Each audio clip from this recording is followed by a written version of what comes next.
ఇప్పుడు నేను ఏమంటున్నా అంటే అండి, ఇప్పుడు మన ఒక వ్యక్తి స్థాయి ఉంటుంది. ఇప్పుడు ఏనుగు పోతా ఉంటుంది, కుక్క అరుస్తూ ఉంటే ఏనుగు ఏమవుతుంది? కుక్క ఏమనుకుంటుంది? నాకు భయపడి అనుకుంటుంది. కానీ కుక్క స్థాయి ఏంది? అంతే ఉంటుంది. అంటే మీరు ఏమనుకుంటున్నారు? ముఖ్యమంత్రి గారు రేవంత్ గారు తిరుగుతూ ఉంటే మీకు టీవీలో వస్తామో పేపర్స్ అనుకుంటారా? అసలు మీ స్థాయి ఏంది? నువ్వు ఎన్నిసార్లు పొందాను కాలు మొక్కలేదు, ఎన్నిసార్లు పొందాను టికెట్ కోసం, బీఫామ్ కోసము.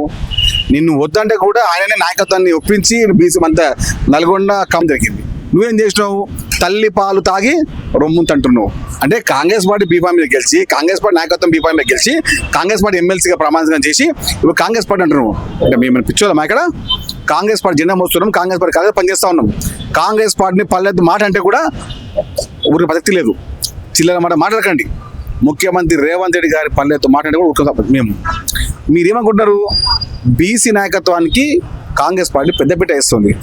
మీలాగా బ్రోకర్లు కాదు, మీలాగా చీటర్లం కాదు, మీలాగా లోఫర్లం కాదు, మీలాగా లూటర్లం కాదు. పొద్దుల్లో బీసీ పెట్టుకొని పెట్టి ఎవరు తిరుమల కాదా? సెటిల్మెంట్ ఏం చేస్తావు? నువ్వే కదా సెటిల్మెంట్ చేసేది. రాజకీయ వ్యభిచారం చేసుకుంటూ నువ్వు మన పార్టీ ఏందబ్బా ఇది? టీఆర్ఎస్లో పోయినావు, బీజేపీలో పోయినావు, కాంగ్రెస్కి వచ్చినావు, మళ్ళీ బీఆర్ఎస్లో పోయినావు, మళ్ళీ కాంగ్రెస్కి వచ్చినావు. కాంగ్రెస్ ఖాళీ మొక్కి నువ్వు ఎమ్మెల్సీ అయినావు. కాంగ్రెస్ పార్టీ తిరుగుతావంటే ముఖ్యమంత్రి తిరుగుతూ ఒక ఊరుకోవాలా? కాబట్టి అని చెప్తున్నాం. చిల్లర మాట్లాడితే చిల్లర పనులు చేస్తా ఉంటే నువ్వు చేసుకుంటే నువ్వు తింటే తిను.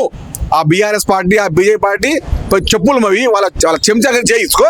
వాళ్ళు ఇసిరేసి కుక్క బిస్కెట్లు తిని బతుకు. కానీ కాంగ్రెస్ పార్టీ పైన, కాంగ్రెస్ పార్టీ నాయకత్వం పైన, ముఖ్యమంత్రి రేవంత్ రెడ్డి గారి పైన పల్లెత్తు మాట అంటే కూడా ఒకటి ప్రసక్తి లేదు. నువ్వు ఎంత మాట్లాడితే అంతకు మించి మాట్లాడతాం.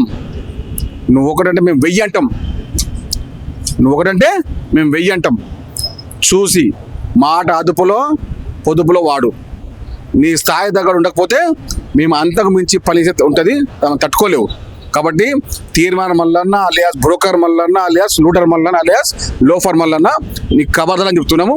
ముఖ్యమంత్రి గారి గురించి కానీ, కాంగ్రెస్ పార్టీ గురించి కానీ వంకర తింకరగా చిల్లర మల్లరగా మాట్లాడితే మేము ఊరుకునే ప్రసక్తే లేదు.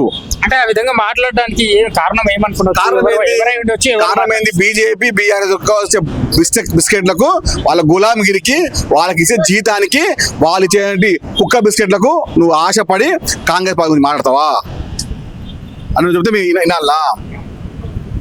కాబట్టి చెప్తున్నాము, నీ స్థాయికి తగ్గట్టు మాట్లాడు.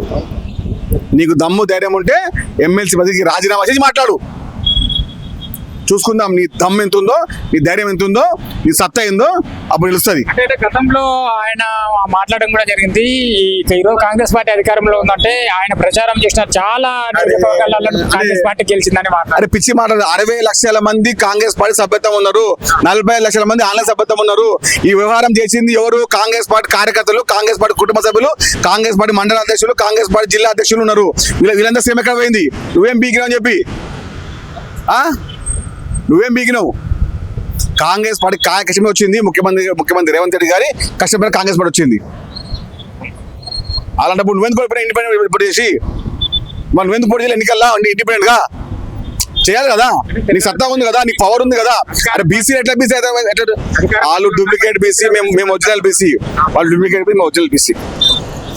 ఇది సత్తా వచ్చేసి వచ్చే కొట్టాడా డూప్లికేట్ బీసీకి, ఒరిజినల్ బీసీకి, నకిలీ బీసీకి కొట్టాడెత్తుంది. బీసీ నాయకత్వాన్ని కాంగ్రెస్ పార్టీ పెటెంట్ రైట్స్ ఉన్నాయి, ఎప్పటి నుంచి ఉన్నాయి. విఎన్ మంత్ర బీసీ పై అయ్యిండు, బొత్స అయ్యిండు, డి శ్రీనివాస్ అయ్యిండు, కే కేశవరావు అయ్యిండు, ఇప్పుడు మహేశ్వర్ గౌడ్ అయ్యిండు, మల్లికార్జున గౌడ్ అయ్యిండు. కాంగ్రెస్ పార్టీ బీసీ నాయకత్వం పెద్ద అప్పం చేసింది. ఈ బొచ్చుగా వచ్చే పెద్ద సమస్య లేదు ఇక్కడ. కాంగ్రెస్ పార్టీ అందరిది, కాంగ్రెస్ పార్టీ అందరిది. బీసీలది, ఎస్సీలది, ముస్లింలది, మైనార్టీలది, దళితులది, గిరిజనులది, ప్రతి ఒక్క యువతది, అందరిది కాంగ్రెస్ పార్టీ. ఎవరైనా చిల్లర మల్లరగా ముఖ్యమంత్రి రేవంత్ రెడ్డి గారి గురించి మాట్లాడితే 36 పనులు బయటకు వస్తాయి.